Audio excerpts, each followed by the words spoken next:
great man Brian Lara, who's decided to lend some of his wisdom to the West Indies team as they prepare to face India. Brian, tell us a little bit, your decision to join the camp and what you've seen and what you've enjoyed so far.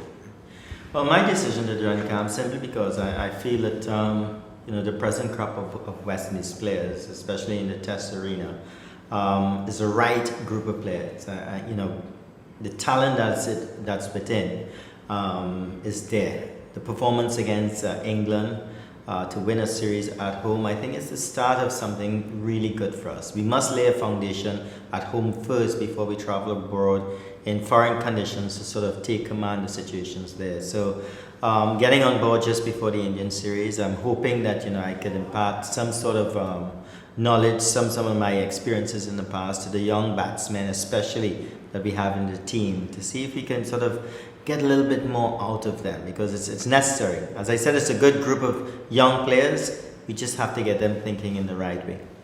And from what you've seen in the camp, you've just been here 2 days, but I'm sure you're excited, not just the level of cricketing skill, but the level of knowledge that they have themselves.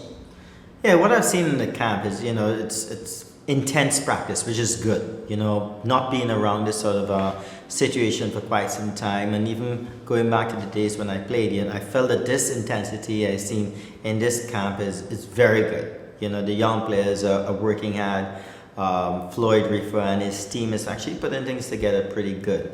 What I feel that I will have to sort of do or make an impact on is their sort of mental approach to the game. I felt that if I was to sort of strike on one thing that I was decent at was the fact that mentally I felt that I prepared myself strongly, and I feel that something might be missing. The practical side is there for the young players, but I feel mentally they can grow a little bit and learn a little bit more. And we have the start of the World Test Championship against India, very important period in Test cricket, something brand new, numbers on the back of shirts with names. Tell us a little bit about your love for Test cricket. I mean, you were the first and only man to make 400 in a Test match innings. Tell us a little bit about your love for Test cricket and how do you see this new World Test Championship developing? Well, I mean, just going back to a few days ago when India played the West Indies in Trinidad and Tobago at the one-day game, and you have some of the best batsmen in the world on both sides, and pretty much the stadium was empty. It was very disappointing to me because I could just remember, back in my youthful days, it'd be 5 a.m. in the morning, my parents and my family, everyone come together. We've got all the food cooked, and we're at the Queen's Park Oval at 5 a.m. waiting for the gates to open, and that was for a Test match. So I grew up on that sort of thing. Test cricket was what it was all about back then. I know things are different now, but it's a true test of your ability. That's how I look at it. You're out there for 5 days, and you've gone through that whole youth cricket, that teenage cricket life, and you've got onto your international team. And I believe that I enjoy Test cricket much more than anything else. I've played one-day internationals. Fortunate or unfortunate, I didn't play much T20s, but Test cricket is what it's all about. And I still see that a lot of the young players here have the love for it. You look at them practice, you look at some of the guys how they bowl, you can tell that they're still very much interested and still see Test cricket as important, which is great. And finally, you're here in Antigua.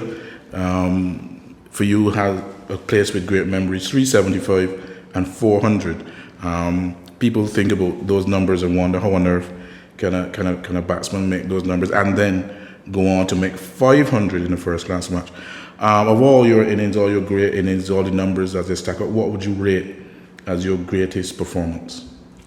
Well, there are a few of them that I've had a career that fortunate for me, we've had some wonderful occasions. There was a Test match where we chased 418 against Australia. I think it was 2003. I didn't get 100, but watching Chandra Paul and Sarwan and Vasper Drakes and Omari Banks, and the way how the team was a very young and experienced team, the way how we performed. We were 3-0 down in the series against the mighty Australians. They expect to walk us in the last Test match, and for us to pull off such a victory, and that in itself is a world record. But on a more personal note, I felt that in 1999, the sort of pressure that I was on, coming from outside, very intense pressure. We came from South Africa. We lost all 5 Test matches. 6 out of 7 one days, and I really was put in a spot.